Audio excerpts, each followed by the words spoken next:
So welcome to Jumbo IS and welcome to our lecture series called Daily MCQ Practice. In this lecture series, we cover a particular day's current affairs through a set of 4 to 5 MCQs. The idea is very simple. We want you to revise your current affairs, and what better way to revise your current affairs than by getting the much needed MCQ practice. So make this lecture series a part of your daily routine, because 4 to 5 MCQs practice on a daily basis would add up to more than 1200 MCQs from the topic of current affairs alone. I'm not talking about static subjects, just current affairs. And current affairs form a very important portion of your prelims examination. You all know about this, right? So therefore, make this lecture series a part of your daily routine. All right, let's quickly begin today's session, starting with question number 1. Consider the following statements regarding nuclear energy sector in India. Asia's first research nuclear reactor was set up in Trombay in 1956. India's current nuclear power generation capacity is around 8 gigawatts. India's over-reliance on pressurized heavy water reactors made it vulnerable to supply disruptions of enriched uranium fuel. Okay, so Asia's first nuclear research reactor was called Apsara, and it was set up in 1956 in Trombay, Mumbai. Right? So this statement is correct.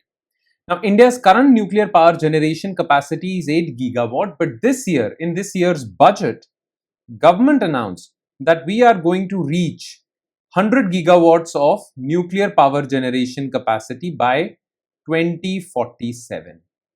Okay, so this statement is also correct. Now, in 20th century, in late 20th century, because of various geopolitical reasons or global politics related reasons, India was kept out of global nuclear architecture. Okay, that is why supply of enriched uranium fuel was cut off to India. So India created pressurized heavy water reactors which use natural uranium as fuel instead of enriched uranium. So somehow India bypassed the requirement of enriched uranium fuel. So third statement is false. Okay, so only 2 statements are correct. The answer is B. Question 2. Which of the following statements regarding UNESCO are correct? UNESCO was formed in 1945 with its headquarters in Geneva, Switzerland. Both Man and Biosphere Program and World Heritage Convention are implemented by UNESCO. Prior to 2025, USA has left UNESCO at least 2 times. Okay, so UNESCO, United Nations Education, Scientific and Cultural Organization, was formed in 1945, but its headquarters are in Paris, France, not Geneva, Switzerland. So first statement is false. Now it runs various initiatives. Okay, Man and Biosphere Program is one of them, under which biosphere reserves are declared all over the world. Then World Heritage Convention, under which World Heritage Sites are declared. This is also run by UNESCO, so this statement is correct. Now recently, Donald Trump administration of USA has announced that they are going to opt out of UNESCO. This is the third time that USA will get out of UNESCO. So prior to 2025, USA has left UNESCO at least 2 times. This is also correct. 2 and 3, the answer is B. Question 3. Which of the following statements are correct regarding National Broadcasting Day? It is celebrated on 23rd July to mark the first ever radio broadcast from Bombay station of Indian Broadcasting Company in 1927. Akashvani was formally adopted as All India Radio name in 1956. The External Service Division of Akashvani airs programs in 11 Indian and 16 foreign languages reaching over 100 countries. Okay. So, 23rd July 1927 was the day on which India's first radio broadcast, official radio broadcast, was made from Bombay station by Indian Broadcasting Company. Absolutely correct. And that is why 23rd July every year is celebrated as National Broadcasting Day. Now, it was renamed as All India Radio during British rule in 1934. When India got independence, All India Radio came to India, Indian government, not British government or the colonial government.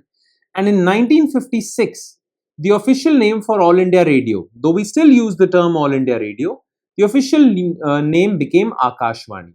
So second statement is also correct.